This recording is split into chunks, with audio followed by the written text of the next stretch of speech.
Bom dia para todos. Mais uma vez estamos reunidos aqui para compartilhar um pouco de uma meditação, né?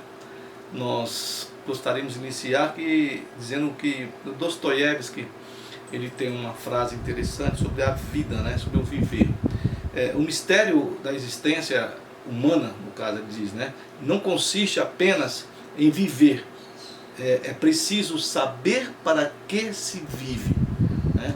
Apesar daquela música do Roberto Carlos, é preciso saber viver, é preciso saber viver.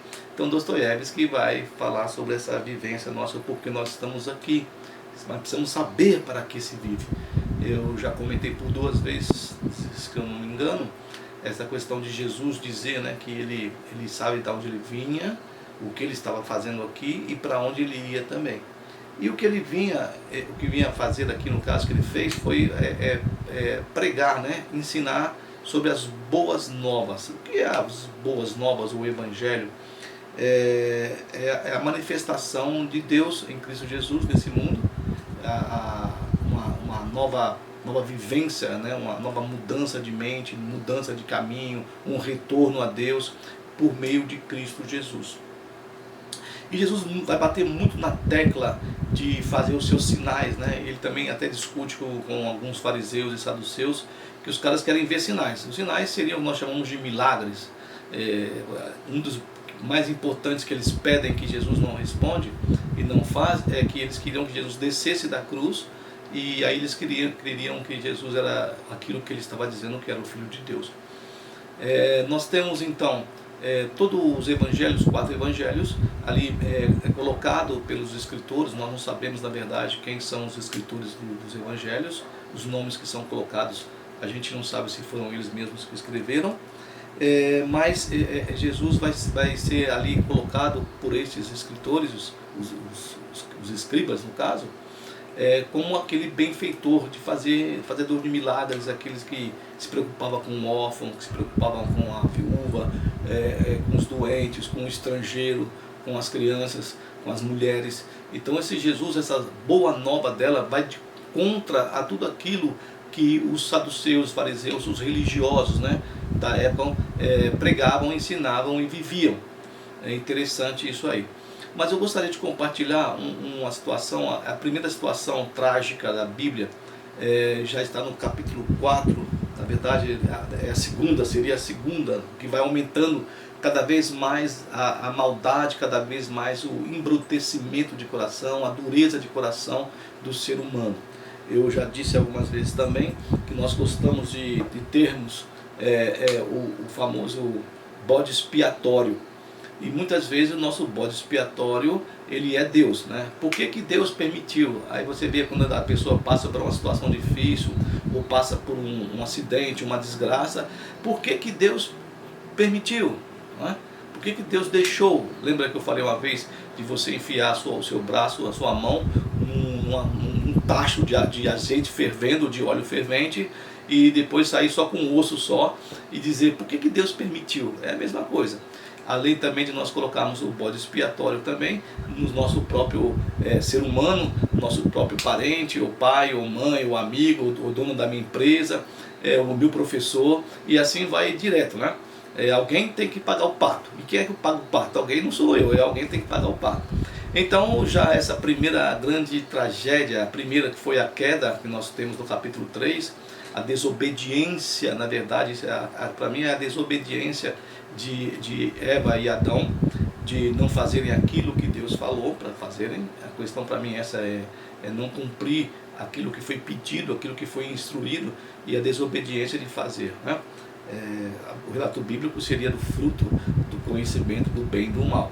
E no capítulo 4, se você for lendo o que vai acontecendo depois do capítulo 3, o homem só vai indo para o fundo, só indo para a ribanceira abaixo, né? Só desgraça.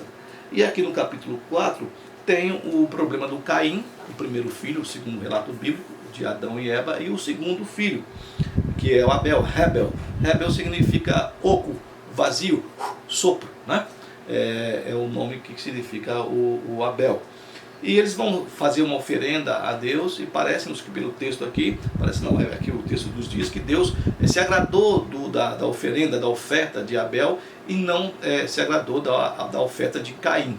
Na verdade, nós não sabemos o que foi, o porquê disso. Tudo que foi elucubrado, tudo que for pregado, ensinado nas igrejas, nós não sabemos o que aconteceu. O texto não nos diz o porquê que Deus não aceitou a oferta de Caim, tá bom?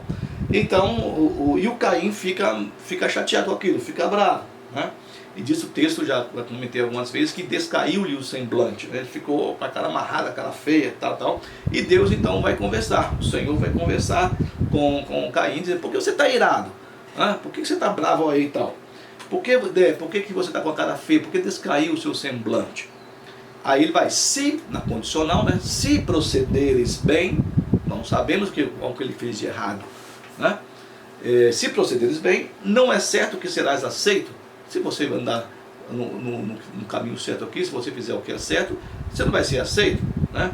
Se todavia procederes mal, eis que o pecado jaz à porta, e o seu desejo será contra ti. O desejo do pecado, do erro, do engano, vai estar à porta que nem um bicho aqui, na expressão, como se fosse um animal pronto para dar um bote em cima do Caim.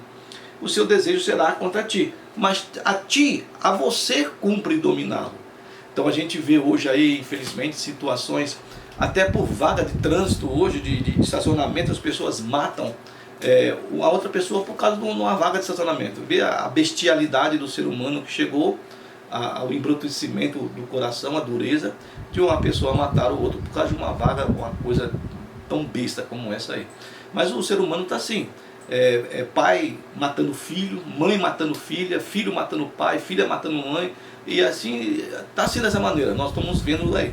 E o que vai acontecer? Por causa dessa raiva, dessa bronca, desse desgosto do Caim, ele vai então chamar o irmão dele e vai o Abel até o campo e vai matar o Abel, que é o primeiro homicida, né? O primeiro homicida que vai matar o Abel, o irmão dele, né? Por causa de algo que ele mesmo, pelo jeito, se você proceder bem, você vai ser aceito. Alguma coisa que ele fez, então ele vai culpar o outro, né? Que seria o Abel, o outro, o bode expiatório no caso, pelo algo que ele que fez, tá certo? Bom, aí o interessante para mim é o seguinte, que a gente vai começar a falar nisso aqui que eu quero comentar hoje.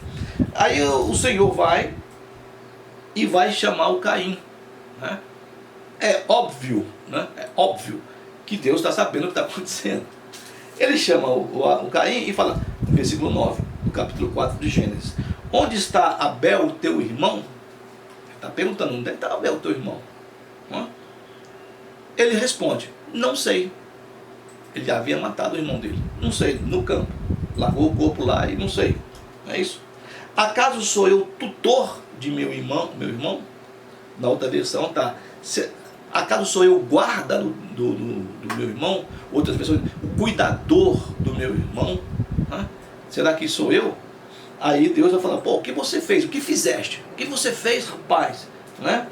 Agora, então, Deus vai lançar uma maldição sobre Caim, que nós também não sabemos o que é. Alguns pastores antigamente, principalmente na África do Sul e nas regiões do cinturão da Bíblia, no sul dos Estados Unidos, eles diziam que seria a marca da negritude, né?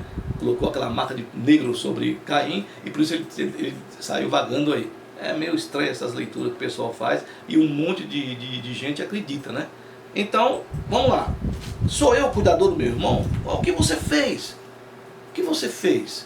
E nós sabemos que através do relato bíblico, das escrituras, da Bíblia hebraica, no Antigo Testamento, nós temos a famosa lei de Talião, que seria dente por dente, olho por olho, pé por pé, mão por pé, e assim seria depois Moisés que vai estabelecer essa lei aí.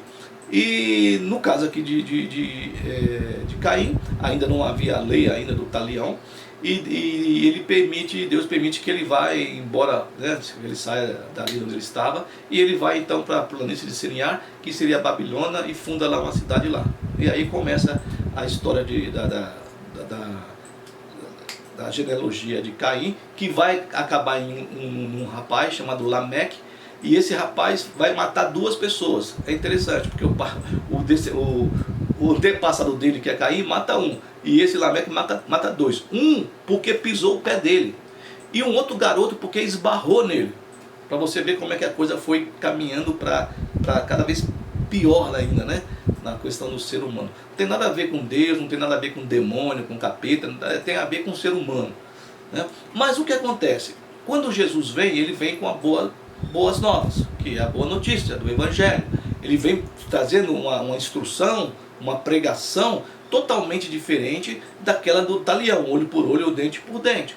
E não se esquecendo que por toda a Bíblia, quando você lê toda a Bíblia, vai vir no Antigo Testamento, a Bíblia hebraica e tal, você vai vendo que Deus sempre está cobrando do ser humano uma posição em relação ao outro ser humano. Geralmente de justiça social. Os profetas cobravam muitos governantes, os reis, por justiça social, né? Na preocupação sempre com o órfão, com a viúva, com o estrangeiro, com o pobre, com o necessitado. Então, quando Jesus vem, ele vem pregando todas essas coisas também. E chega no capítulo interessante, que aí está no capítulo 25 de Mateus.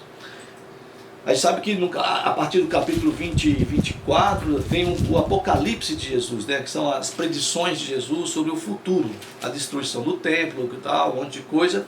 E depois ele vai falar sobre diversas situações e vai chegar também na situação do julgamento dos gentios. Os gentios são as nações que não é a nação de Israel.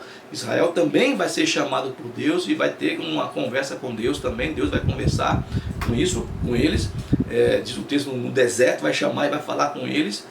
Por que eles não fizeram aquilo que ele pediu que eles fizessem. E também o julgamento das nações, dos povos gentios que nós estamos no meio aqui, no caso dos brasileiros aqui, né? E ele vem falar sobre a parábola das ovelhas, dos cabritos e ovelhas, que há uma separação, né? Ele põe as ovelhas do lado direito e os cabritos do lado esquerdo. É interessante que ele vai falar para as pessoas, para essas pessoas que estão do lado direito dele, né? Vinde, né? Chegue para cá, benditos no meu Pai, é o versículo 34 do capítulo 25 de Mateus. Entrai na posse do reino que vos está preparado desde a fundação do mundo. Por que ele está chamando esse grupo de pessoas para vir participar com ele? E depois ele vai falar para o grupo de pessoas que está no lado esquerdo, que elas saiam de diante dele, né? Que se apartem dele. Por quê? Né? Aí voltamos lá atrás, no capítulo lá de Caim. Onde está o teu irmão? Eu por acaso sou o guarda do meu irmão? Eu sou o tutor, o guardador? Né? Aí Jesus vai falar, por que esses caras merecem estar? Sem eles saberem por que eles estão ali, hein? Eles não estão sabendo. Quer dizer, porque tive fome e me deste de comer. Aí começa. Aqui está fome, aqui está tive sede e me destes de beber. Eu era estrangeiro, forasteiro e me hospedaste. Estava nu e me vestiste. Enfermo e me visitaste. Preso e foste me ver. Interessante. Então é por isso que eles estão aqui, né? Sem saberem, porque eles vão perguntar. Então perguntaram os justos: Senhor, quando foi que te vimos com fome, te demos de comer, ou com sede, te demos de beber? E quando te vimos forasteiro, te hospedamos, ou nu e te vestimos? É a pergunta deles para Jesus, né? Então ele está dizendo, ó, eu tive necessidade e vocês me acolheram. Por quê? Porque ele é o outro. Mas foi Jesus? Não, ele vai dizer. Lá embaixo, né, no versículo 14, ele vai dizer por que isso. Porque quando eu afirmo para vocês, que sempre que vocês fizeste a um destes pequeninos irmãos, a mim o fizeste. Tá bom? É criança? Não, é todo mundo. É todo necessitado. Eu tenho esse pensamento, eu comento muito sobre isso. A questão é a seguinte, eu achava que a pandemia, o tempo da pandemia, ela trouxe um bem enorme para o planeta, né? Nós lembramos que quando o homem não estava no meio lá visitando lá os mares, fazendo todas as coisas, os navios não estavam, apareceu mais baleia, ficou mais água mais limpa, coisas boas aconteceram ao planeta, e eu achava que o ser humano iria mudar, que seria um alerta para que nós, um sinal para que nós pudéssemos mudar.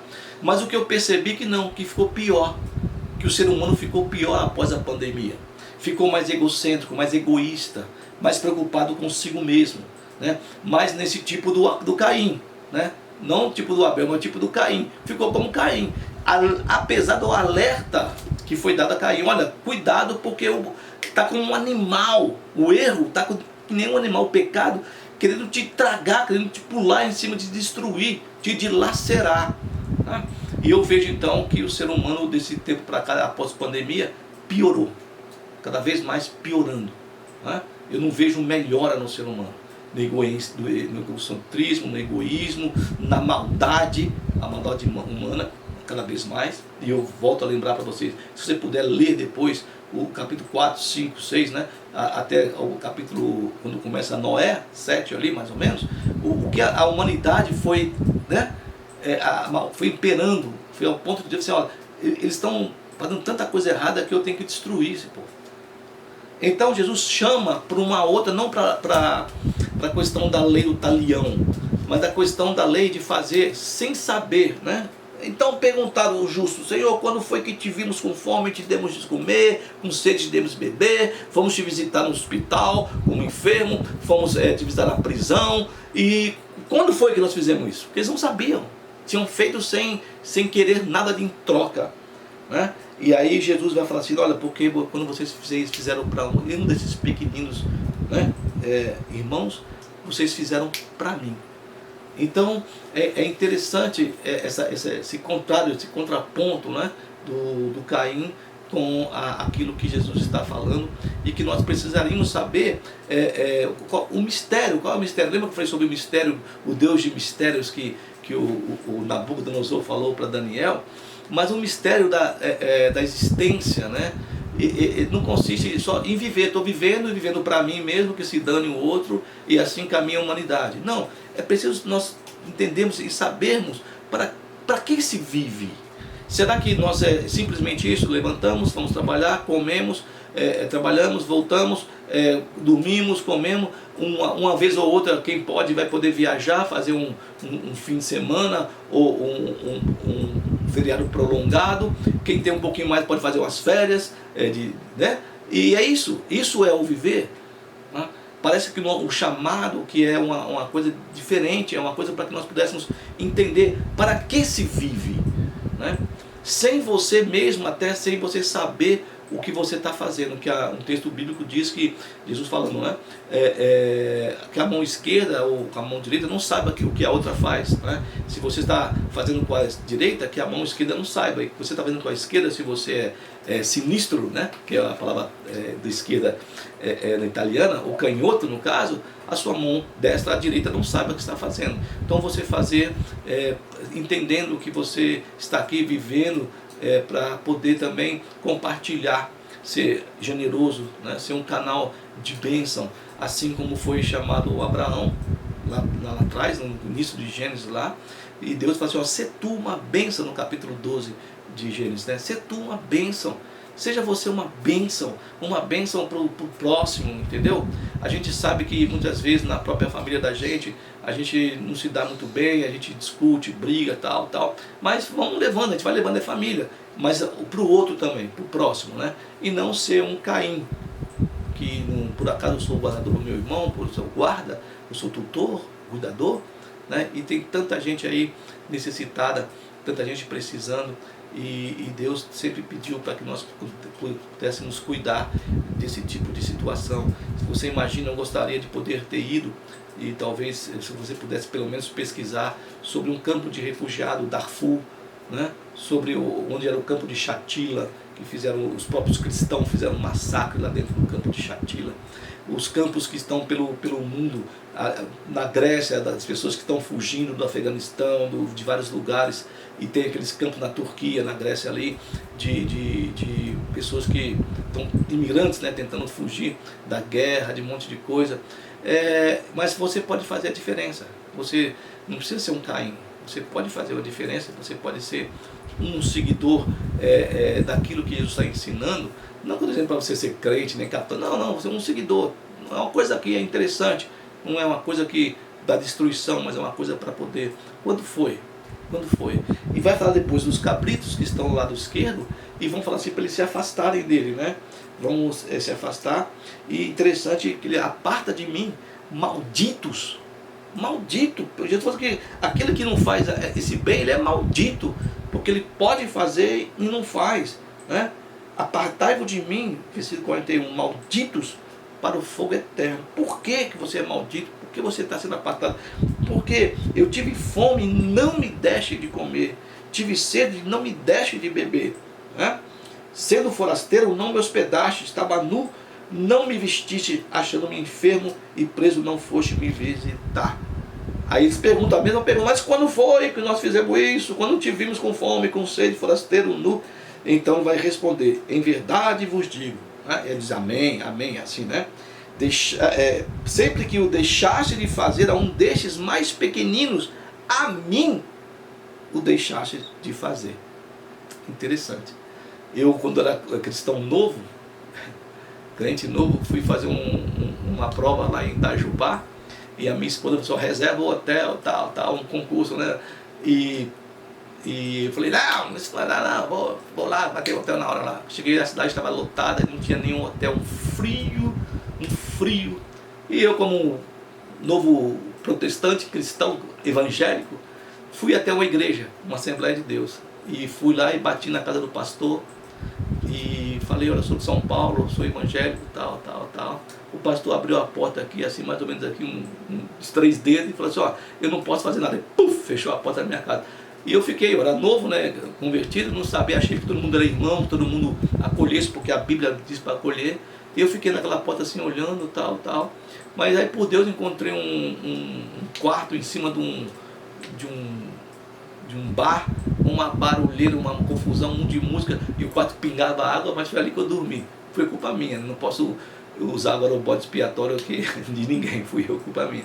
Mas eu achava que todo mundo poderia receber o outro, né? Assim como se fazia no Antigo Testamento, assim como se fazia no Novo Testamento, de você acolher, lavar os pés da pessoa, receber na sua casa. Hoje os tempos são diferentes, a gente não sabe, mas que você possa perceber e se deixar ser levado pela direção do Espírito, porque Ele pode te mostrar: olha, essa pessoa necessita. Eu tive, agora faz 2 semanas, na cidade de Matão, e fui visitar um colega, e 2 pessoas me parando na rua para poder pedir comida. Não foi dinheiro, eles pediram comida, na cidade do interior. E, poxa, me ajuda que eu estou com fome. Então vamos lá comer lá. Um quis comer esfirra e o outro quis comer comida mesmo. Mas não foi dinheiro, foi necessidade. Engraçado, eu achei aquilo, falei para minha esposa, que foi assim, uma coisa marcante para mim. E que é algo que a gente precisa saber para que se vive, né? Não apenas no que consiste só apenas em viver só. Esse é o mistério da existência. Um mistério para nós, Deus é um grande mistério, mas é um mistério também para nós também saber o que eu posso fazer sem olhar a quem. É complicado porque você está no ponto, no sinal, as pessoas vêm pedir, você vê que aquilo é uma armadilha, que as pessoas estão te enganando e você não sabe mais para quem dar. Mas eu acho que com direção de Deus, a direção do Espírito e naquilo que Jesus falou, né? Então tenha uma boa semana, abençoada, e que o mistério da sua existência seja discernido, que você possa entender para que se vive, né? Que Deus abençoe a sua casa, abençoe a vida, que o Senhor te abençoe e te guarde, que Deus faça resplandecer a luz do rosto dele sobre você, que te dê shalom, te dê paz no coração. Deus abençoe e boa semana que se inicia.